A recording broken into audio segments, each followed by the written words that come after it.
En France. Mais ce n'était pas facile, vous le dites dans votre livre, puisque dans cette région de France, les messalistes étaient plus forts à ce moment-là. Exactement. Le Messali qui avait créé le MNA. Toute la France était entre les mains des messalistes, hein, à part quelques endroits. Par exemple, le sud était entre les mains de Guéras Abderrahmane, le sud, c'est-à-dire Lyon, Marseille, Toulon, Grenoble, tout ça était entre ses mains. Les messalistes existaient, mais ils n'étaient pas en force.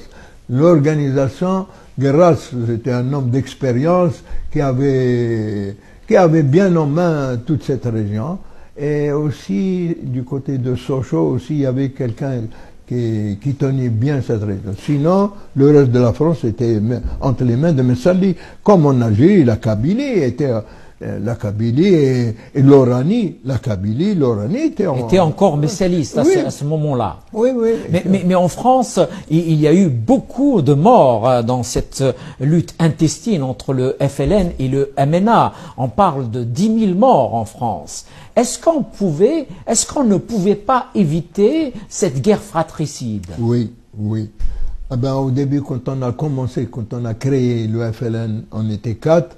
Guéras Abderrahmane, Dou Mohamed pour Paris, Ben Salem pour le nord et moi-même pour l'est de la France. Eh ben, on avait tout fait pour ne pas arriver à nous entretuer comme ça. Malheureusement, c'est le MNA qui a commencé à tuer et le premier mort c'était Saifi. Saifi qui avait un restaurant du côté de Rambuteau, à l'époque. C'est eux qui ont commencé à tuer et là, à bastonner. Eh ben, malgré ça, nous, pour créer le FLN, il fallait faire face à tout ça, il fallait agir.